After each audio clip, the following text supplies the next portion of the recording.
Well, good afternoon. My name's Nairi Woods. I'm Dean of the Blavatnik School of Government. And on behalf of Emily Jones and the Global Economic Governance Programme and the Blavatnik School of Government, it's a real pleasure to welcome you all here to the annual lecture of the Global Economic Governance Programme and a special address for the Blavatnik School of Government. The Global Economic Governance Programme is coming up to its 10th anniversary, and each year we have brought to Oxford University to give a special lecture a serving policy leader who is grappling with the issues of governance, including with the both global challenges and global opportunities that are arising. And I'm delighted to welcome you here today to hear great wisdom from somebody who's right at that coalface. Let me introduce Pro Vice Chancellor Ralph Waller, who we're thrilled to have with us today and is going to introduce our very special guest.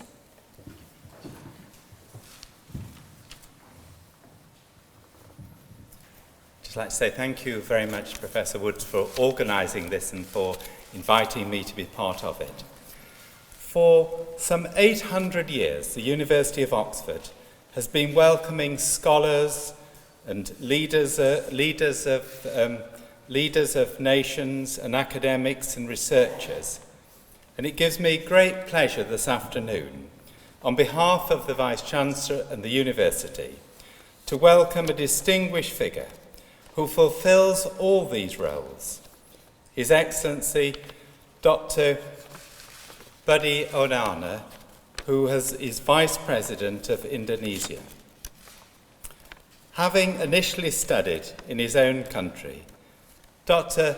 Budi Onana then won a scholarship to study in Australia, in the University of Western Australia in Perth.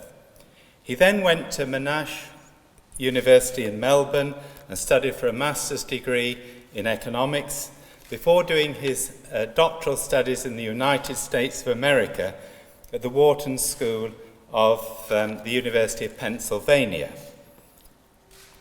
His Excellency has been Professor of Economics and Finance. He's been Minister of Finance, Coordinating Minister for the Economy, and Governor of the Bank of Indonesia, before in 2009 taking on the role of Vice President of Indonesia.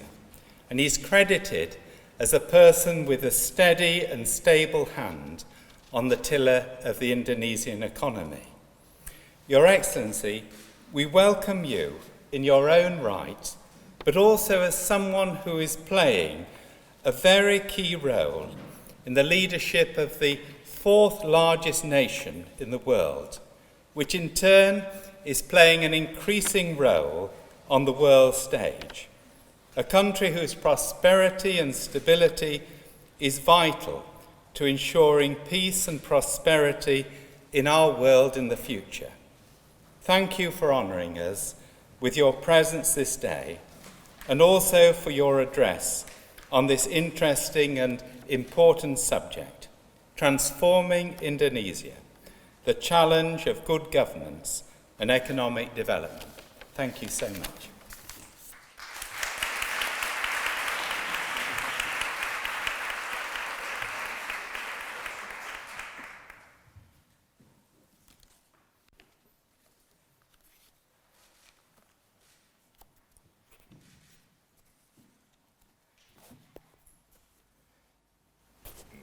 Dr. Waller, Pro Vice Chancellor, thank you very much for your kind introduction of me. Professor Woods, ladies and gentlemen, it gives me great pleasure to be here today at this venerable institution of learning to deliver some address hosted by the Blavatnik School of Government and Global Economic Governance Program.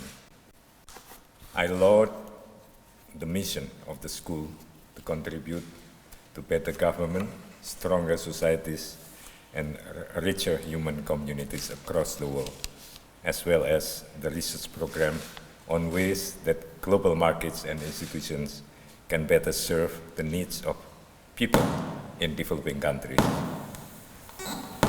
I'm honored to be invited to share my thoughts about my experience in government for the past 30 years in various positions of responsibility, mostly dealing with economic-related issues.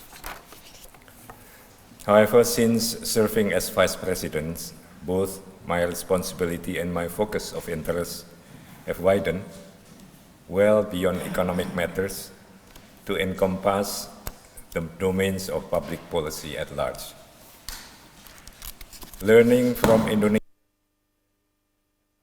Czech historical experience, it has become increasingly clear to me that the problems of politics, economics, and governance cannot be completely separated or pursued independently of each other.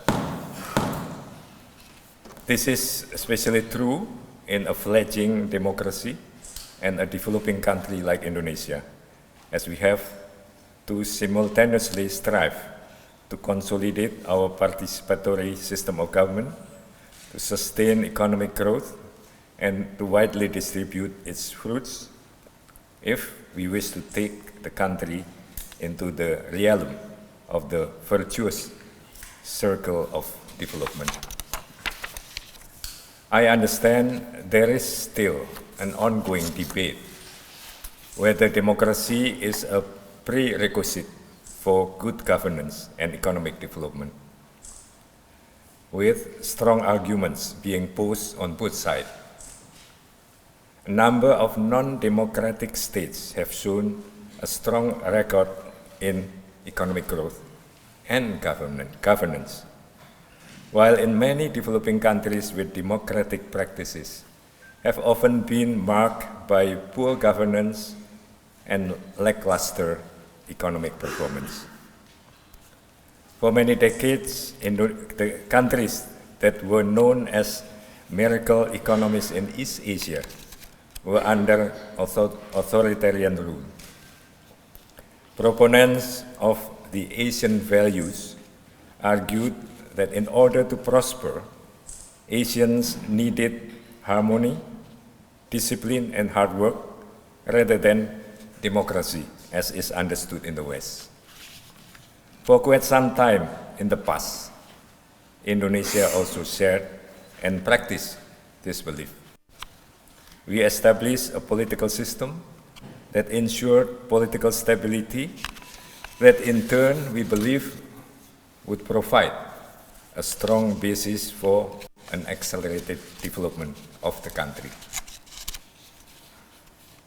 This worldview changed dramatically with the onset of the Asian financial crisis in 1997, which affected Indonesia the most, as the authoritarian system of government was seen to be part of the problem.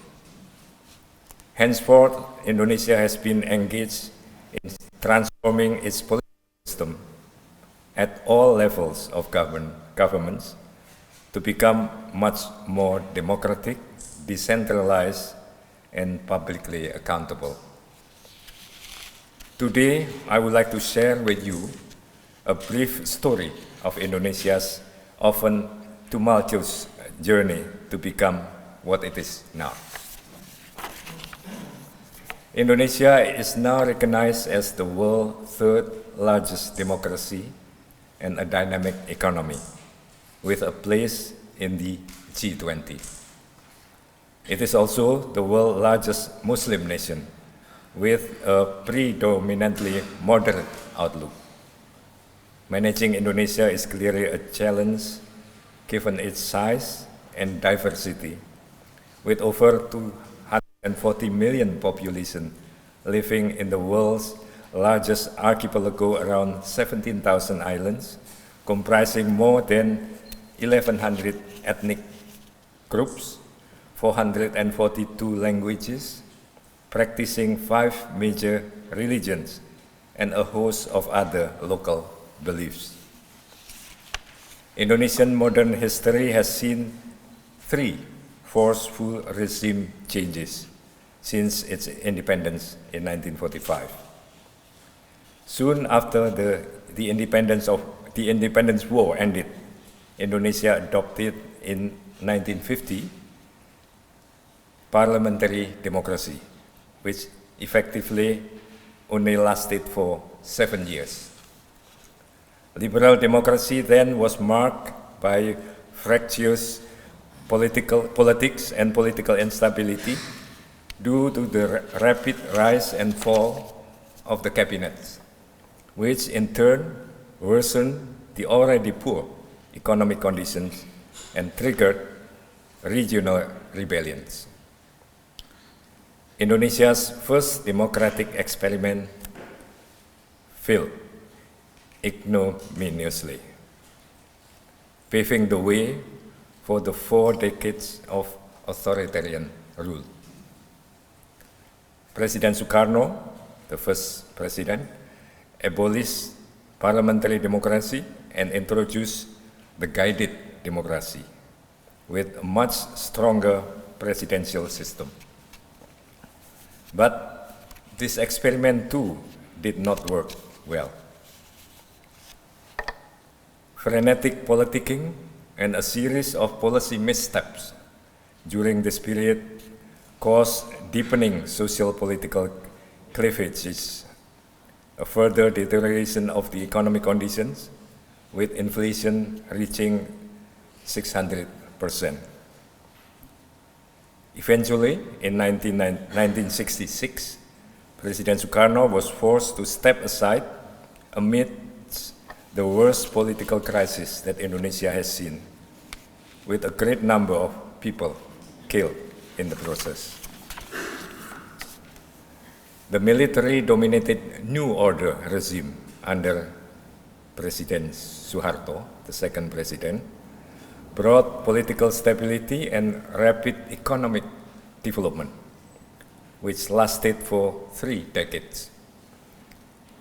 Yet, in the end, the New Order regime also collapsed in 1998, in the midst of which in Indonesia not only devastated the economy but also triggered multi-dimensional crisis. The value of the rupiah plunged, prices of basic necessities skyrocketed, and the national debt escalated. Massive layoffs spread. Large-scale demonstrations, violent riots, communal conflicts, and separatist movements seem to threaten the very survival of the Republic. People wanted a change. Even before the onset of the 1997 financial crisis, public dissatisfactions with the New Order regime had mounted due to the political restrictions and the blatant practice of corruption, collusion, and nepotism, or then popularly known as KKN. The crisis of the 1997-98 triggered popular movement calling for reformasi or reform in almost all aspects of public lives.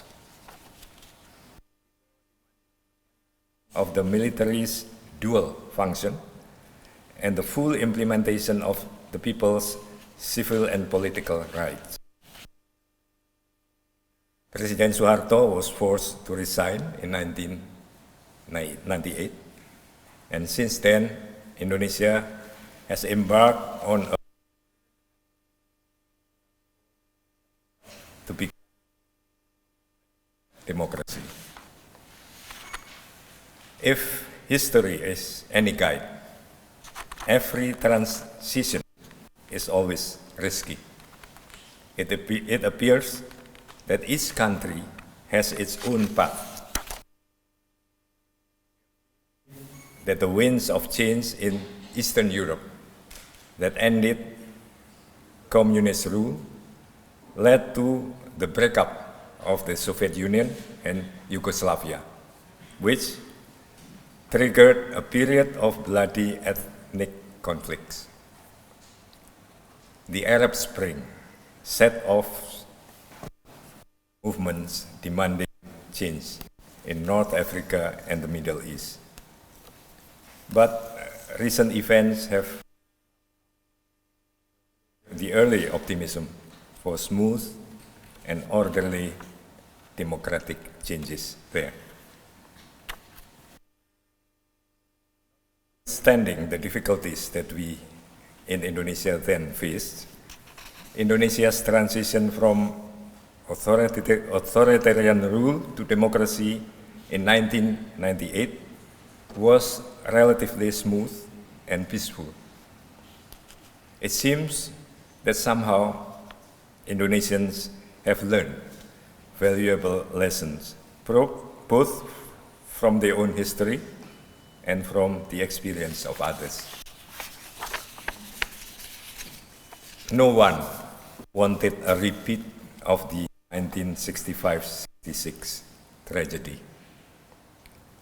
On the political front, the key to the relatively smooth transition process was the widely held spirit among major political power holders, then all-powerful army, to avoid costly confrontation.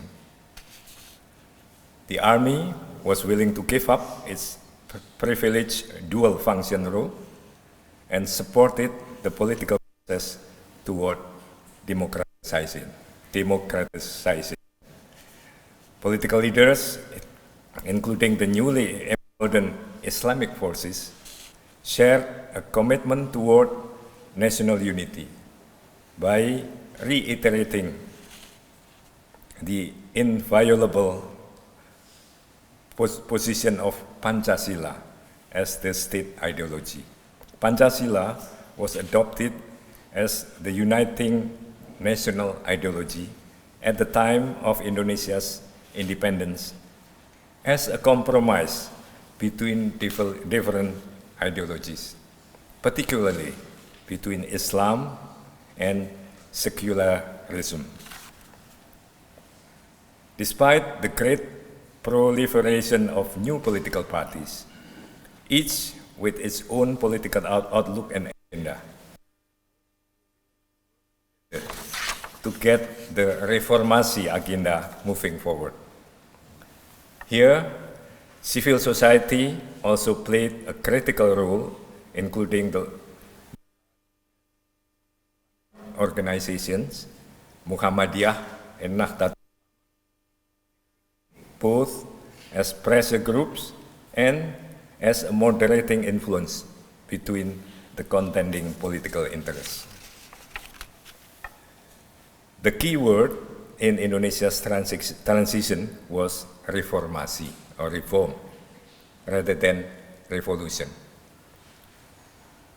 Although dissatisfactory to some who wish for more radical changes and a clean break with the past regime, the majority of for an orderly and constitutional process of political transition toward democracy through a more inclusive, negotiated process. This has been done through 4 successive constitutional amendments, the introduction of a host of laws and regulations, as well as the creation of new institutions to improve governance and tackle corruption, enhance the quality of democratic practices, improve service delivery to the people, and empower the regions. So, where are we now? Indonesia's democratic attainments can be gauged from Freedom House's annual evaluations of the state of global freedom as experienced by individuals. Researchers assign a numerical rating on a scale of 1 to 7 for civil liberty and political rights. Indicates the highest degree of freedom, and 7 the lowest.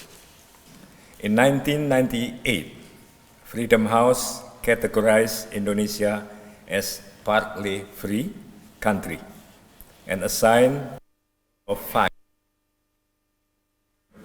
4 for civil liberty and 6 for political rights. If 4 is the midpoint between 1 and 7, we can see that Indonesia's democratic quality in 1998 was quite bad. In 2013, Freedom House has classified Indonesia as a free country with freedom score of 2.5, civil liberty 3, and political rights 2. A marked improvement in the quality of our democracy. On the economic front, the key goal after the crisis was to regain market confidence quickly, while abandoning the new order mode of restrictive political control. The transition government continued the prudent management of the macroeconomy that was the hallmark of the Suharto period, the new order period, thus providing a firm anchor for all other policies being pursued then. All the costs of the crisis were accounted for, and the government decisively stepped in by guaranteeing the resolution.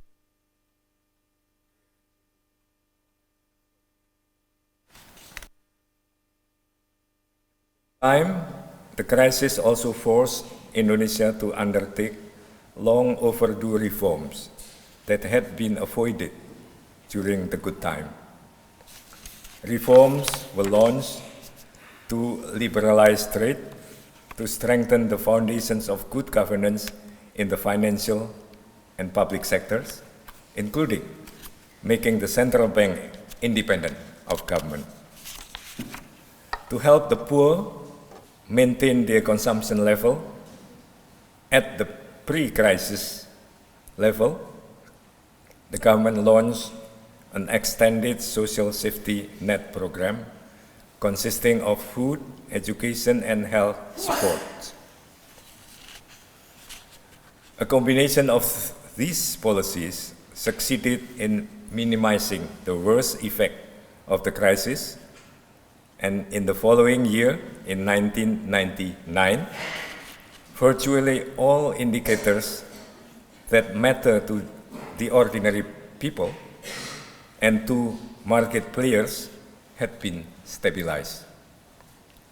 The value of the rupiah, which plunged from just over 2,000 rupiah per $1 before the 1997 crisis, to over 16,000 rupiah per $1 in June, was strengthened within a relatively short time to around 7,500 rupiah to the dollar at the end of the Habibie, the transitional government, in October 1999.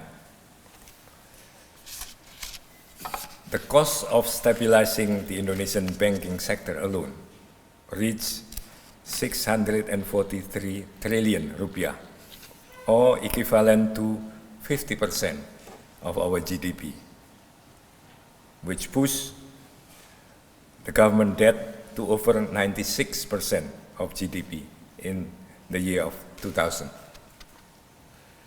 This was huge by any standard. Partly it was because there was a serious misstep. In November, there was a serious misstep in November 1997, when a number of small banks were closed without the protection of a blanket guarantee. A bank run ensued and only stopped in March 1998 when a blanket guarantee was introduced. The transition government subsequently acted decisively to take up all the burdens of the crisis up front.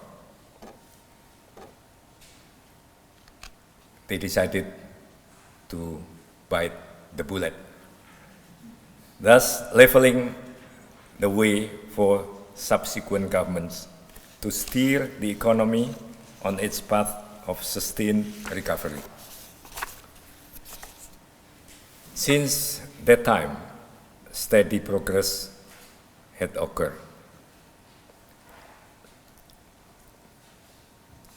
The government debt to GDP ratio has continued to trend steadily downwards from 96% in 2000 to 23% in 2013, with a clear indication of steady fiscal consolidation. It is a clear indication of steady consolidation. Economic activities have revived. Income per capita has gone up from 2,110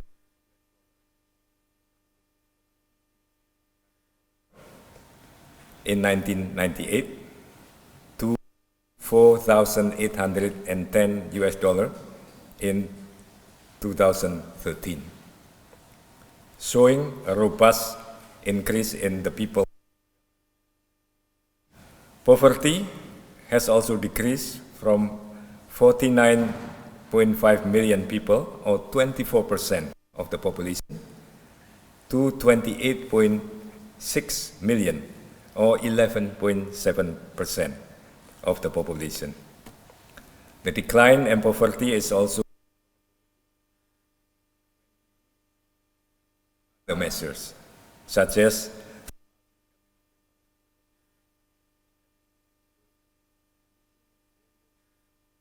in health, developed by Dr. Sabina Alkar of this university.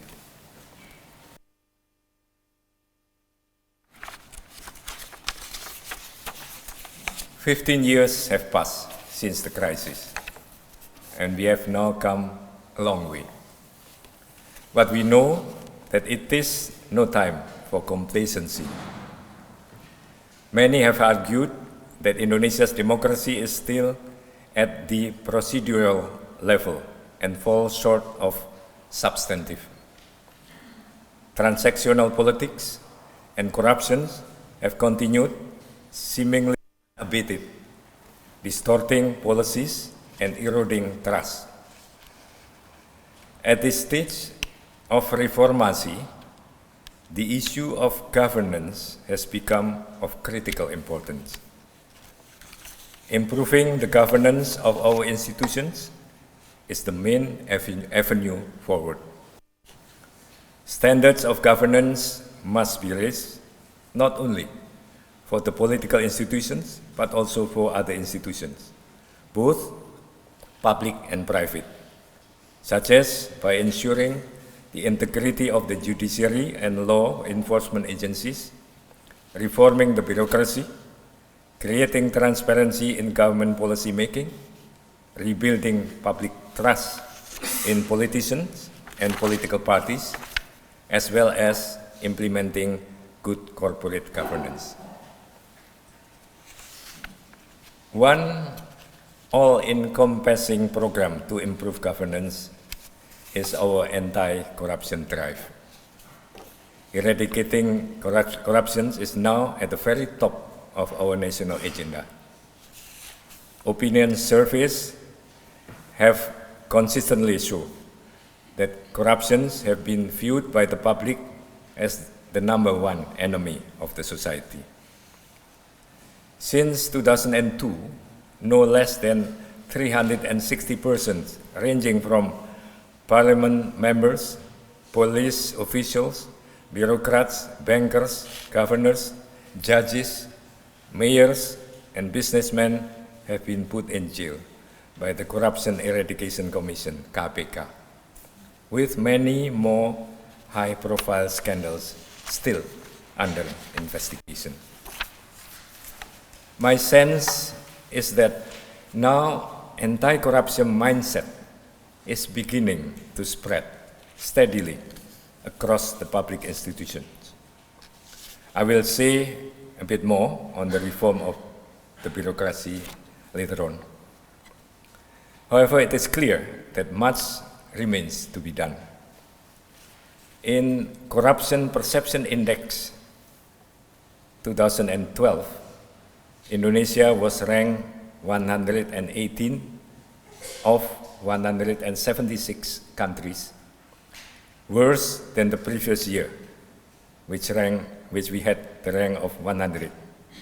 Even though the index itself actually improved from 3 to 3.2 in 1 to 10 scale.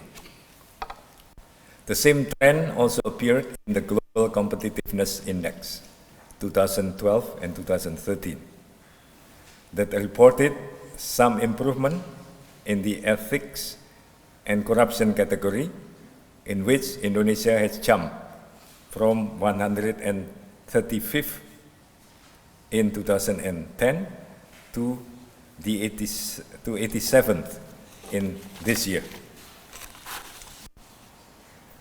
One important aspect of democratization is the devolution of power to the regions. It has important ramifications on governance. The total number of provinces and districts increased from around 330 in 1998 to around 530, with widely different endowments and capacities. The wide-ranging decentralization that began in earnest in 2001 have brought many benefits. At the same time, however, they have also opened new opportunities for corruption, as more power and resources are being devolved to the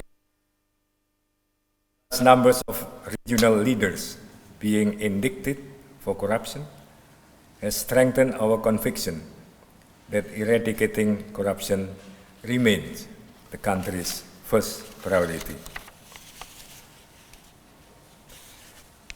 Another governance issue is that decentralization adds more challenges to the planning, budgeting, and monitoring process, makes it harder to agree on issues involving trade-off between local versus national goals, and lastly makes it less clear to whom the local governments are accountable. These are crucial issues that are now being addressed. A number of bills toward this end are now under deliberation in the Parliament. There is yet another group of problems that we are now facing, namely those emanating from the relations between the legislative and the executive branches. The Parliament, which acted more as a rubber stamp during the New Order, has now become a truly powerful institution. The policy areas requiring approval from Parliament under our system are very wide, so that many government policies must undergo vigorous and often lengthy debates. While this is necessary in a healthy democracy, it must also be admitted that it now often takes a much longer time to pass legislation. Moreover, political self-interest can sometimes undermine necessary but unpopular policies, and hard decisions or reforms can be delayed or rejected. We think it is necessary to strengthen the rules of the game and to enhance transparency in all parliamentary sessions. Our very free media has, of course, helped this. However, some reserve their view on its independence and neutrality in light of the concentration of ownership in the media business. These are all problems common to young democracies, requiring a lot of institutions building work. Civil society has also been very active in the Reformasi era, and its role as watchdog has played an important part in governance reform. It has also been in a number of global movements, such as the Open Government Partnership. As a side note, tomorrow I will represent Indonesia to receive the chairmanship of the Open Government Partnership, a global movement to improve governance, from Prime Minister Cameron. I must also mention the role of social media. Using social media, people can now solicit public support for certain agenda, such as urging more severe punishment for corruption, or more transparency in the decision-making process, or registering complaints about public service delivery. I'm happy to note that Indonesia is in the top 5 of the world's active users of Facebook and Twitter, which should be mobilized to more productive ends. Ladies and gentlemen, let me now turn to issues related to the economic and social sectors. On the economic front, inadequate infrastructures have been a constant source of complaint, especially from the business people.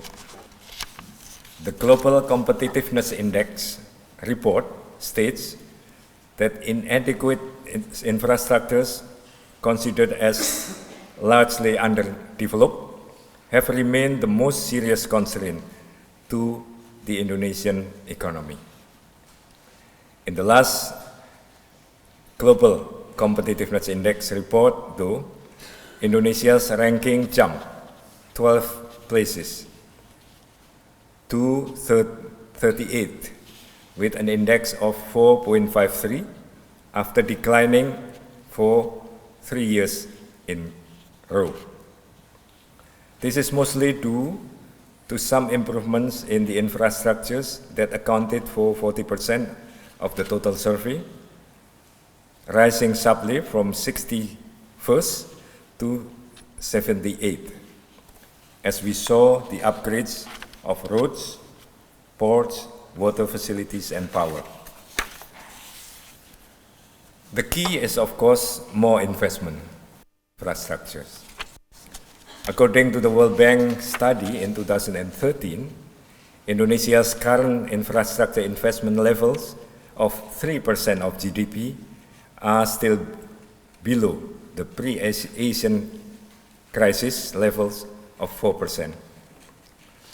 Government investment in infrastructure has nearly recovered from its decline following the Asian crisis, but the role of private sector investment has fallen off sharply.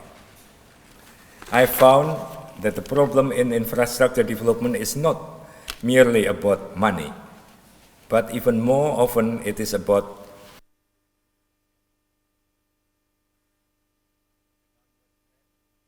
investment, partly reflects the regulatory and institutional challenges that investors face in doing business in Indonesia.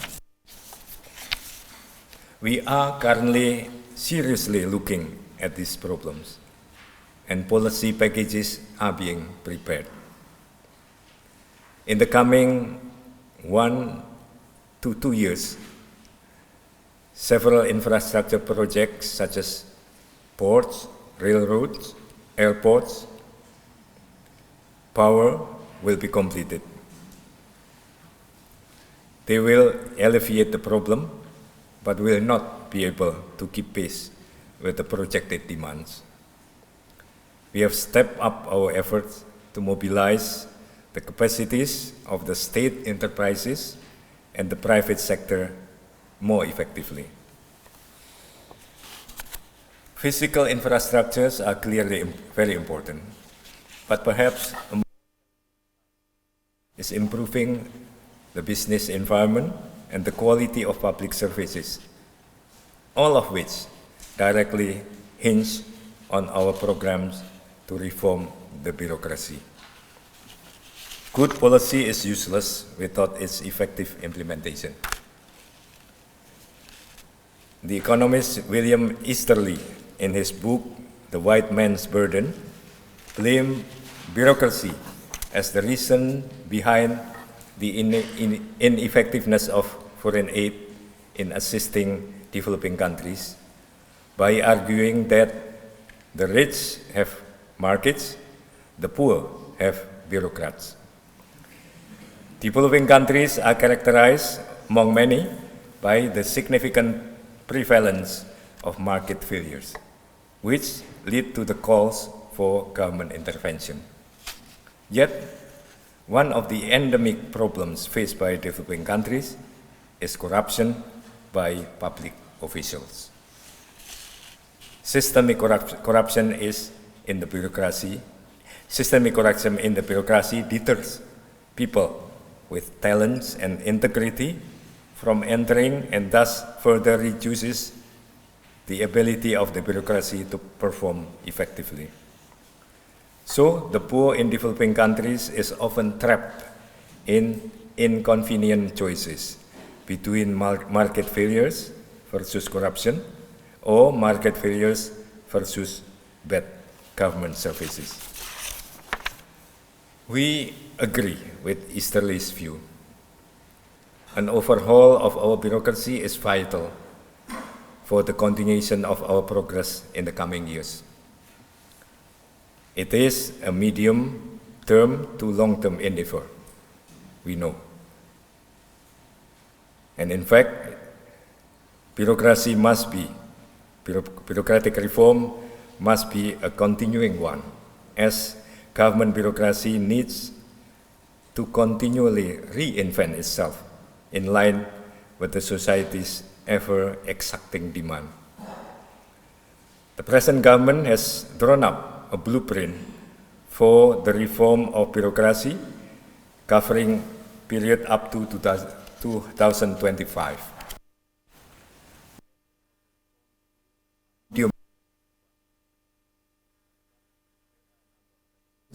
That have already been taken.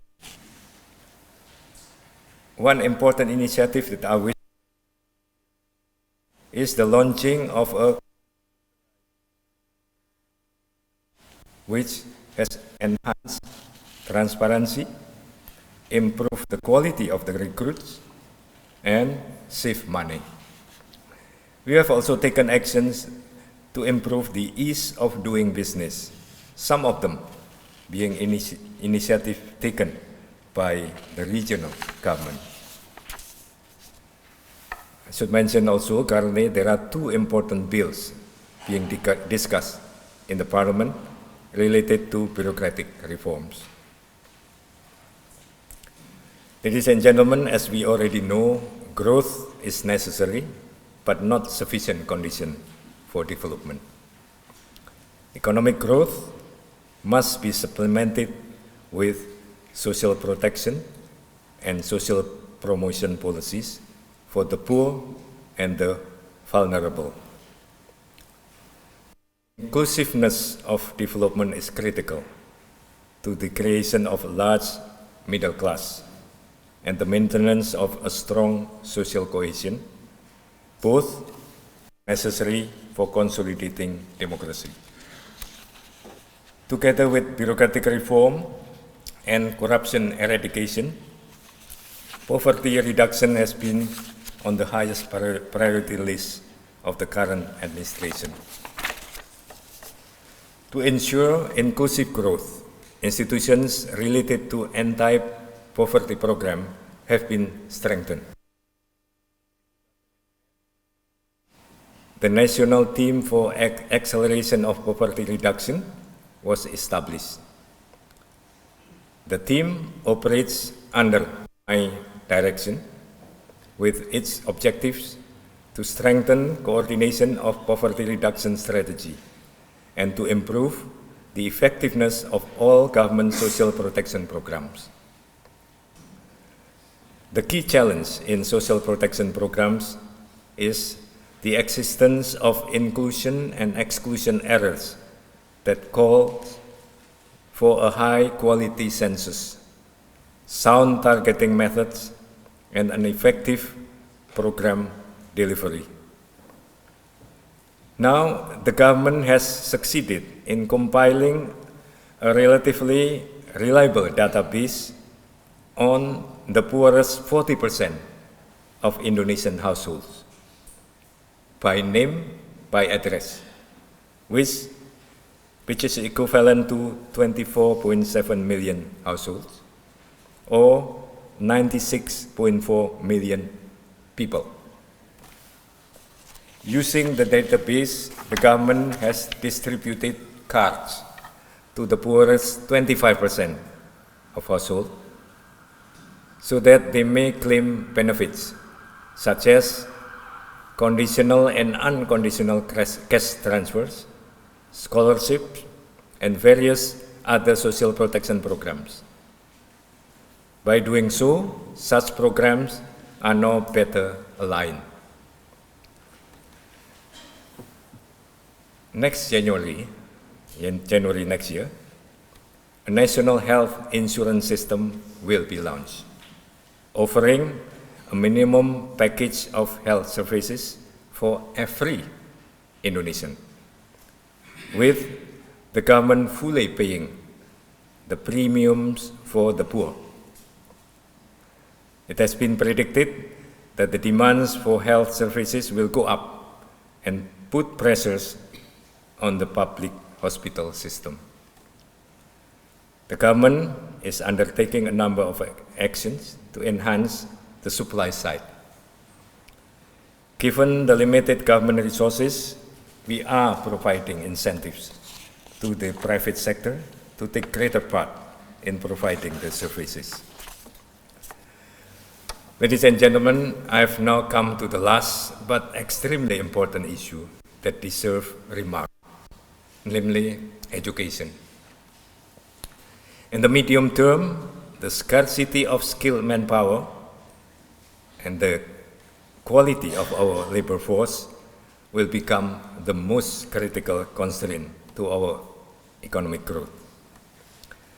A 2010 World Bank survey revealed that the skills of Indonesian secondary school leavers do not match the expectations of employers due to their inadequate generic skills, such as in thinking and behavior. Another survey by Statistics Indonesia shows that the enrollment rate is lower and the dropout rate is higher for students from poor families. Both surveys call for reforms in our education system, focusing on improving quality of and access to education. We are very serious about education reform. We earmark 20% of government budget for education.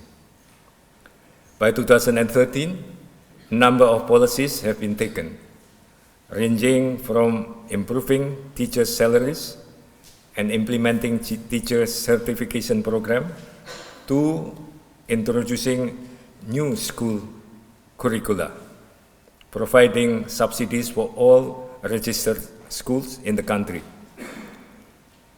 greatly increasing the number of scholarships for the poor students at all levels of education.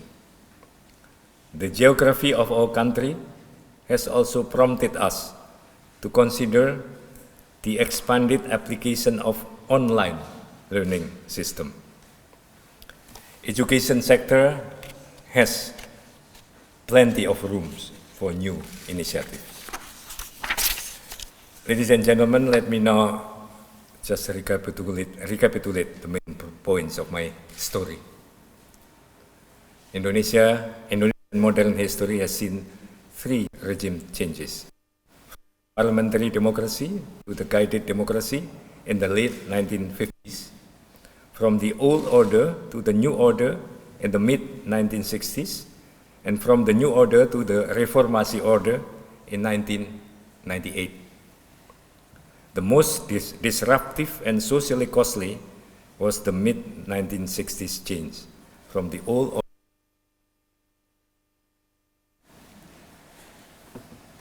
In the last regime change, Indonesia has managed to pass, by international comparison, with relative ease and speed, the critical stage of transition from the authoritarian regime to democracy.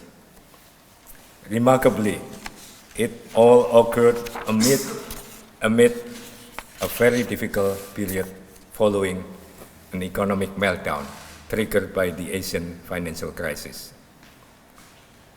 On the political front, the key to the success was the widely held spirit among major political power holders, including the then all-powerful army, to avoid costly confrontation among them, and to come to some negotiated arrangement of what was seen as unavoidable change.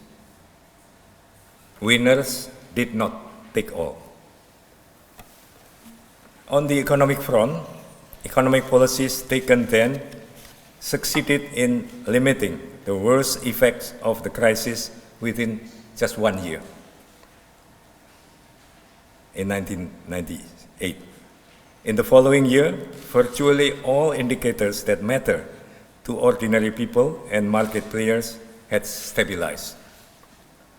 The cost of the crisis was huge by any standard, but the government at that time had wisely decided to take up virtually all the burden up front, thus facilitating the subsequent governments to steer the economy to its path of sustained recovery.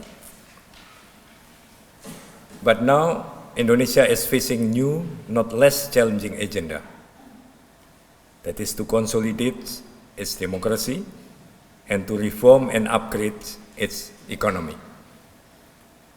It all boils down to one central issue: to raise the standards of governance of its political and economic institutions, including its bureaucracy. Eradicating corruption is now at the very top of our national agenda. There are now also serious efforts to address the shortcomings of the current decentralization system and those emanating from the relations between the legislative and the executive branches. There are also growing public pressures to raise the quality of political parties and their candidates. Institutions related to the conduct of macroeconomic policy are now largely well established. Currently, infrastructures are the most serious constraint to the economy. In the coming years, many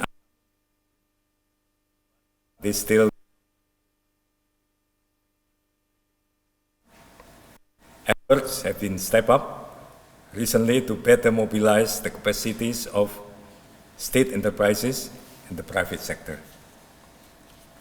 Another challenging task is how to improve the business environment and the quality of public services. which directly hinge on our program to reform the bureaucracy. Many of its goals are medium-term in nature, but there are already some quick wins. To ensure inclusive growth, anti-poverty programs have been strengthened. Next year, a more inclusive national health insurance system will be launched.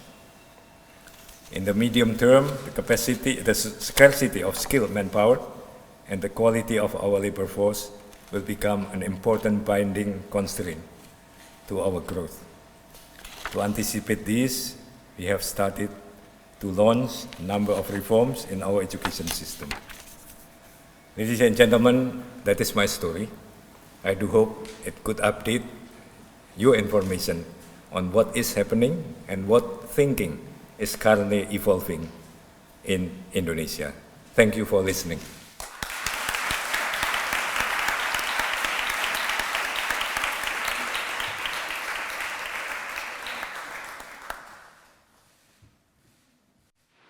And now for your questions. Yes. I'm going to take 3 questions at a time so that we can hear from lots of you. Mr. Vice. Sorry, could you introduce yourselves before asking your question? Mr. Vice President, thank you. My name is Nicolas. I'm in the NPV program. I'm from Ecuador. But if we have to introduce ourselves, I would say that several of my family members were very closely involved in the East Timor crisis in the late 90s. Since you were already a government minister, I wanted to ask you, do you think the Indonesian government could have managed the East Timor democratization better? And if so, are there any things that with hindsight you think could have been changed? Thank you. And then one behind. Thank you, Bob. My name is Kevin Fogg. I'm a lecturer in Indonesian history here. I appreciated this. Was a very candid talk, actually. One doesn't often hear Indonesians speaking so frankly from their government, so thank you. But one thing you did not talk about was Indonesia's very difficult geography. How does one spread governance to the regions that are so far from the center, that are so far from cities, and that are so varied? Great, and then one up here. My name is Anthony Kong. I am currently reading MSc in Applied Statistics in Wadham College. My question for you concerns the economic growth in Indonesia. I think about a year ago, the President, Bapak Susilo Bambang Yudhoyono, targeted 7% growth by 2014. But currently we're actually struggling to achieve the 6.3% target, which is a much more modest target than what he announced. Do you agree that we gave ourselves unrealistic targets, and it sort of works like a boomerang in the sense that it looks good in the short run, that investors sort of look upon it and they are interested in Indonesia, but in the long run it gives us much more trouble by failing to achieve it? And also, I think the consensus in the economic policies is that monetary and fiscal policies are powerless in sort of affecting the long-run trend of economic growth. And you need a more supply side or structural factors of the economy to buff your long-run growth. Can you sort of like highlight the sort of structural reforms that the government has undertaken in your governing period to achieve a more sustainable long-run growth? Thank you. Great. Well, there's 3 huge questions. Yes. Well, thank you, Professor Woods. Let me answer in short sentences, I think. The first question was a kind of hypothetical question. Yeah? It's rather hard to answer such question, whether East Timor, Timor-Leste would have been better still under the Indonesian government. I think the question is perhaps, what lessons can we draw from the East Timorese experience?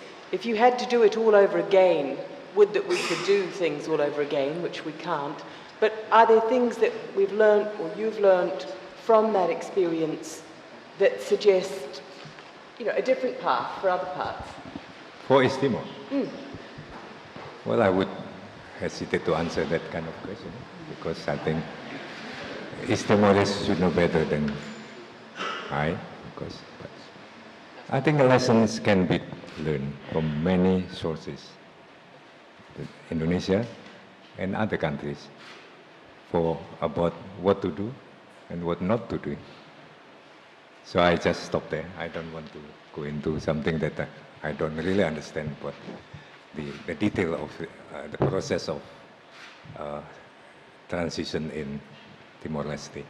The second question at the back about what was it? So the second question was, you know, as you mentioned in your introduction, Indonesia comprises very far spread out islands. How do you spread governance to the far-flung parts of Indonesia? Yes, that is part of our problem to what we call consolidate our decentralization system. We did follow, some people call a Big Bang approach to decentralization. After a very strong centralization, you switch in overnight to a very decentralized system. There are positive achievements. Some regions actually innovate many ideas, good practices. Some practices that are innovated by some regions are even better than the central government's practices. This happens in some regions. Some other regions are well behind. That is true. Now the point is how to improve this. We are looking into all this as a whole, as an integrated problem. We know that regions are different in capacities, in resource endowment and so on. Our Big Bang approach was, I have to say, was not taking into account adequately this diversity. We have one rule for all regions. So we are looking into this, along that line, what we could do to, well, have a kind of differentiated support for, in terms of governance, improvement of governance in different regions. The third is about economic growth. Are you targeting too much economic growth? Well, you know, to set target, economic target is always a risky and difficult exercise. I would not recommend economists set targets too often, because it's always wrong. Normally it's always wrong. So if you have one economist set a target for next year or even next month, and he get it right, I think it's a remarkable economist. So that was 7% at the time, was set during an environment that was so good at the time, especially in terms of the prices of our commodities. We thought the thing would continue, and 7% was possible at the time. But in reality, this year we saw the collapse of a number of commodity prices, which also affected our export. Then we have to accept the reality in this case. So we revised on it.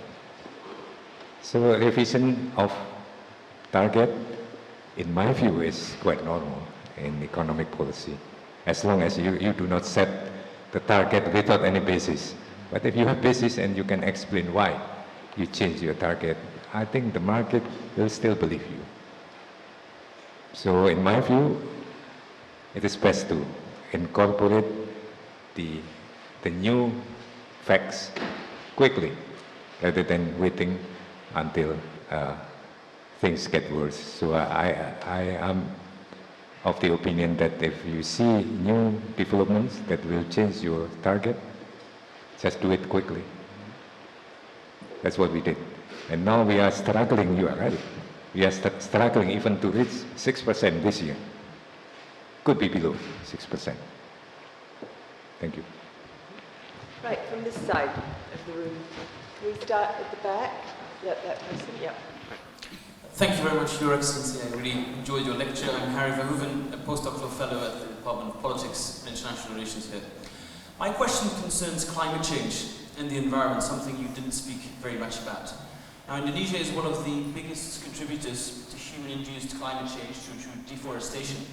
And many critics accuse the Indonesian government of being rather lax on illegal deforestation.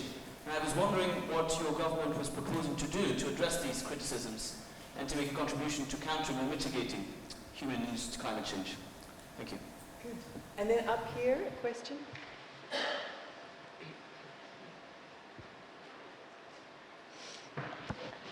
Thank you very much, Your Excellency, for the insight into...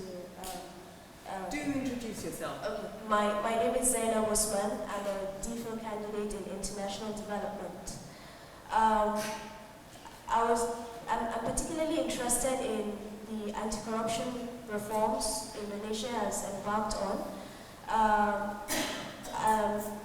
I was just wondering how Indonesia has been able to embark on these anti-corruption reforms and has been able to jail over 360 people, as you have said, since 1998, given that one would imagine that in the new order regime, I'm sure there were vested interests involved with a lot of corruption practices. As you have said, the regime was known for corruption, collusion, and nepotism. So I'm just wondering how these corrupt elements were able to be jailed despite their power and their influence, and what lessons other countries can learn from this. Thank you. Excellent. And one more. Yes.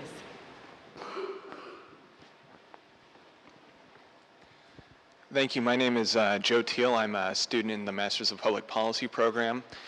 I was interested in, I think that you indicated that democracy is a good goal for a country, but that it was not necessarily the right choice for a country at any particular stage in its development. I was wondering if you could address more specifically or directly the conditions under which a country should try and shift from an autocracy to a democracy. Boy, it's like an Oxford Finals exam. Yes, ma'am. I guess I would ask Professor Wu to answer you. The first question is about climate change. I think it is best, if, with your permission, if I ask my colleague, Dr. Kuntoro, who is hands-on this issue. Pak Kuntoro, will you be kind enough to say something?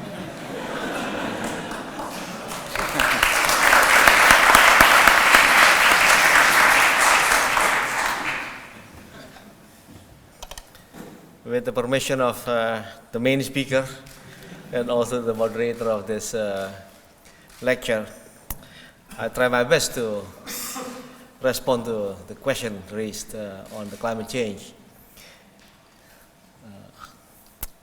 Well, talking about climate change, I can talk for a long time. Mr. Vice President, Indonesia is basically a champion when it comes to fighting climate change by launching its RED Plus program. The RED Plus program is short for the reduction of emission from deforestation and forest degradation. And some say that Indonesia is basically the number 3 polluter or emitter in the world. But the large part of that emission basically comes from the peatland, not from the forest. So Indonesia, after Canada, is the number 2 owner of peat area. And this peat area is something that we have to protect. In very easy term, we have to cover with water such that the emission will not go to the atmosphere. That's one of our efforts. Number two is with regard to deforestation, because deforestation is also one of the main sources of emittant going to the atmosphere. According to our statistics, there were some dispute, however. Years ago, 3 years ago, our deforestation rate is more than 1 million hectares. But last year, we succeeded to reduce it to 450,000 hectares only. Well, let me be very careful with this figure, because I understand that a number of critics with regard to this figure has been around, and I would like to make it very clear that this 450,000 hectares of deforestation is basically a gross figure, meaning is the deforestation rate, the total deforestation rate, minus the reforestation. So these are the efforts that we have been doing so far, trying to curb the deforestation, mainly by trying to limit the enlargement of the palm oil estate by increasing its productivity. The second, by trying to put more enforcement with regard to the illegal logging. And the third, by reviewing licenses issued by the authority when it comes to forest concession. I'd like to thank you, Bapak Vice President, for this opportunity. Anti-corruption. What can other countries learn? How do you get at the big vested interests? Yeah. Well, maybe Indonesia's experience is a bit unique, but maybe also that some lessons, general lessons could be learned. After the crisis, or during the crisis, there was really an outrage by the public with regard to corruption. And that there was a very strong public opinion, very, very strong. No one at the time would dare actually to challenge this kind of tide of public opinion. So whatever was asked or demanded by the majority of the public would happen at the time. The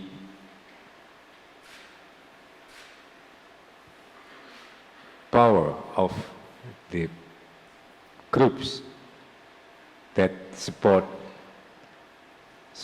the previous regime was actually in a rather very weak position relative to the new emerging political powers at the time. So the balance was definitely in favor of the new emerging political powers.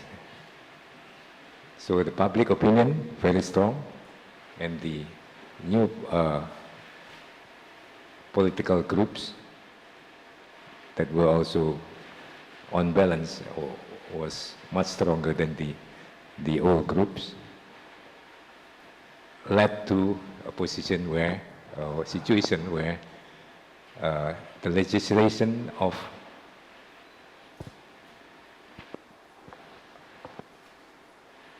a new institution that has very wide power to deliver results with regard to anti-corruption eradication was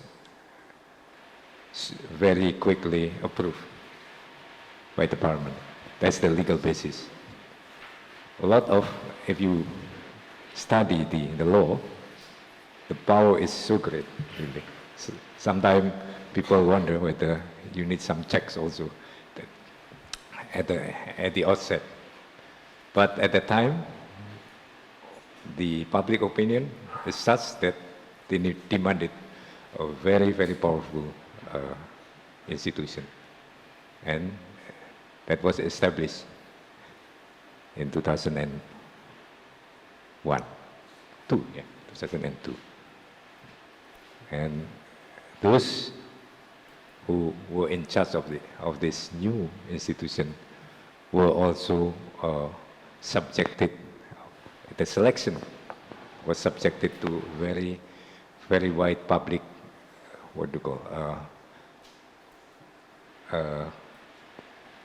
discussion or whatever, or assessment, if you want to use that. So even the selection itself was very, very transparent. In the end, we had a new institution with wide power, and we had quite good, I think it's good, team, the first team for this new institution, and they quickly set to work. And then after that, you have successive changes in the leadership with quite good selection process also. So I think the key is there. You have to have an institution that is not bound by the existing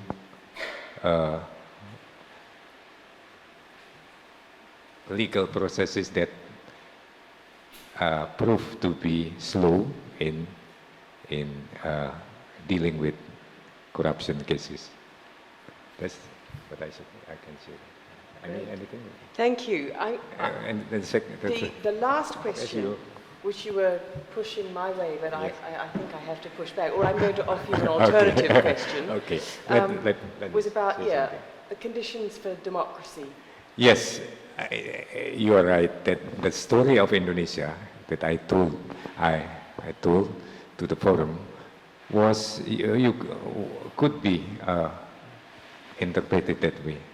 That in the early history of Indonesia, the success could be attributed to the 30 years of authoritarian, the success, I mean the economic success of the authoritarian regime.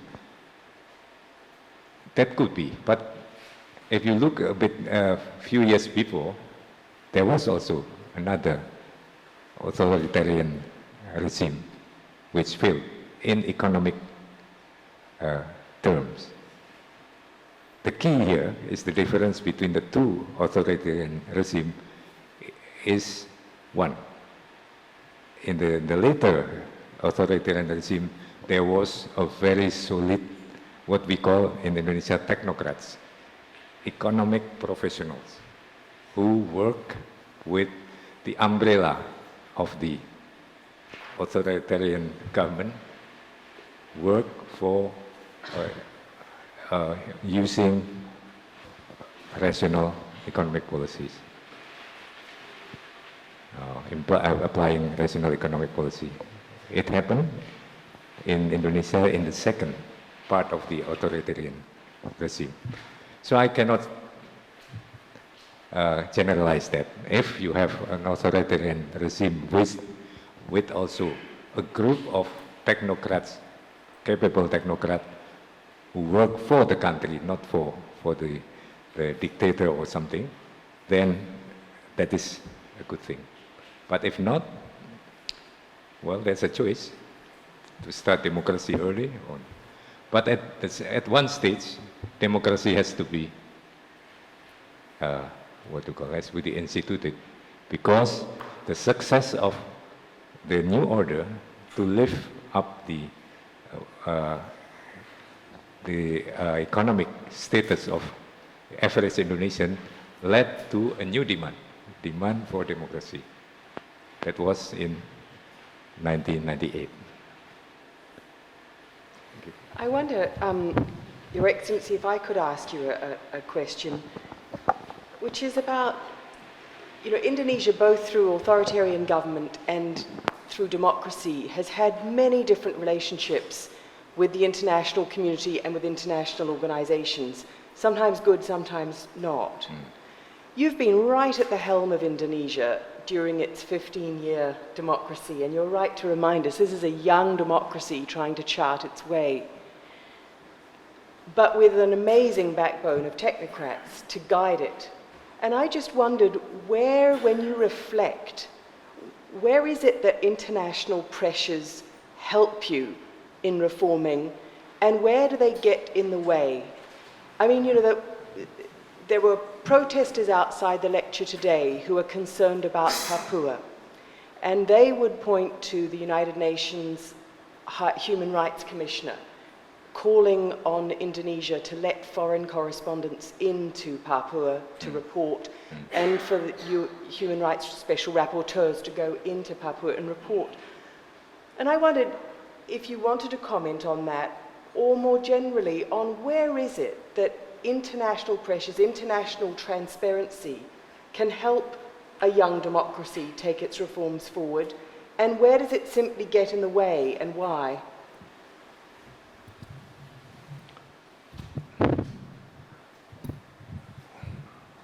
Yeah, a young democracy needs helping hands from the international community in many ways. But the helping hands must be such that the process of democracy itself, the process which has grown from within, the process that has maintained the cohesion of the society must be preserved. Anything that will jeopardize that kind of thing for the young democracy would be fatal. So I think it is there is something that you have to draw the line. With regard to direct support to improve bureaucracy and so on, I think there's no limits, whatever, in a sense. But if you are talking about areas which touch upon very fundamental basis for the continuation of the consolidation, then it is best to leave that to the country, to the people themselves. Otherwise, it will jeopardize the process. Well, I cannot say which one by one, but I think you can guess which area that would help and would not help at this point of time or in our consolidation. And I wonder if I could ask you, just before we close, you've set out five actually really important priorities and challenges with great frankness to us for your government, which of course faces an election next year. This is challenging stuff for any government in the world to achieve. Eradicating corruption, making decentralization work, building infrastructure, reforming the bureaucracy, and social protection and education. This is a terrific agenda and a challenging one. And I guess I wanted to ask you to gaze into your crystal ball, or actually to use your experience. Which of those five do you think is going to be, in a way, the easiest or the least challenging to achieve over the next 5 years? And which is going to be the really difficult one? Yes. I guess the easiest, Professor Woods, is in the more physical area. Infrastructures development, it will be the first that you could see the result in the next few years. Even now, quite a number of good projects, infrastructure projects in the pipeline, which will mature in 2 or 3 years beyond our time, the present government's time. But and you can continue this trend, not very easily, but I think readily. There are things that you have to fix, like some rules and so on, but that is easy relative to the others. The most difficult, in my view, would be in the political area. But also the most important, in my view, as I mentioned during the lunch, that I think political institutions, the governance of the political institution is the most important because it determines the governance of the other institution in economic and the rest, economic institution and the rest. Because politics set the basic rules in many ways. Thank you very much, Vice President. Now, we have a tradition in the Blavatnik School of Government. We're only 2 years old, but we already have traditions. And that's to call upon one of our students to thank our speakers. And I'd like to call upon Intan Putri, who is from Indonesia and is one of the Master of Public Policy students this year.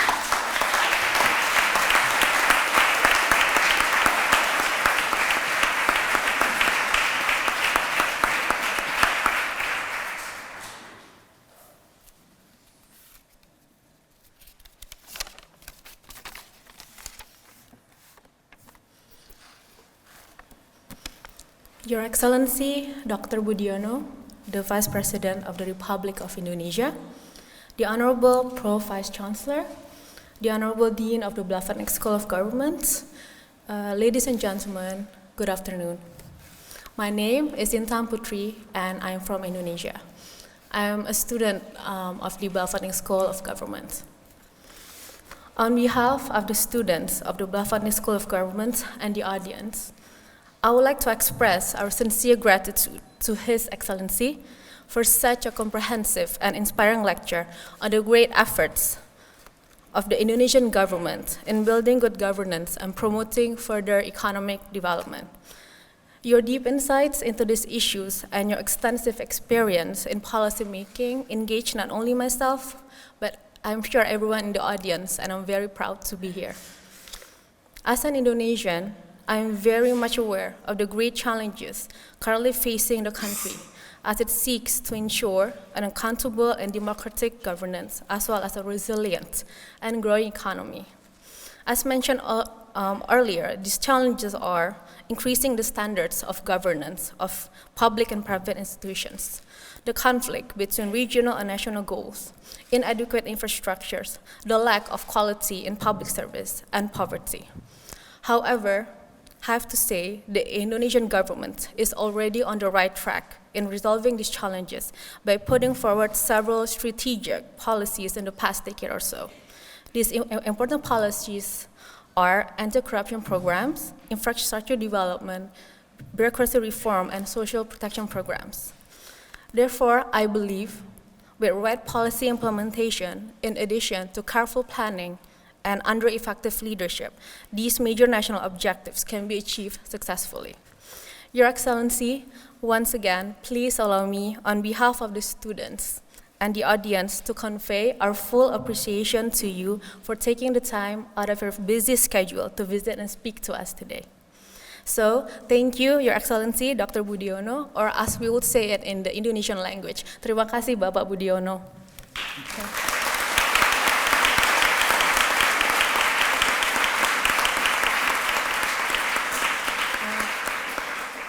I also have a small token of our appreciation here for you, Your Excellency. Please accept it with our sincere thanks.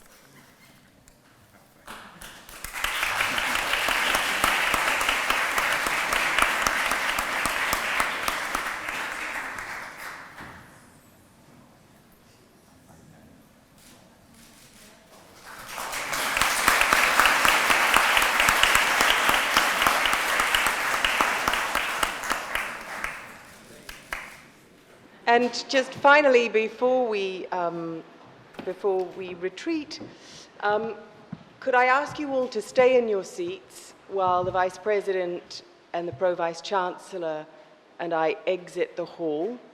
But before we go, can we give a special vote of thanks to Emily Jones, to Jeff Gertz, to Rhea Fanous, to Jolie Gibbons, to the amazing Blavatnik School of Government events team who have made today possible for us all. And a great thanks to all our friends from Indonesia who have accompanied the Vice President and made today a very special day for Oxford. So thank you all.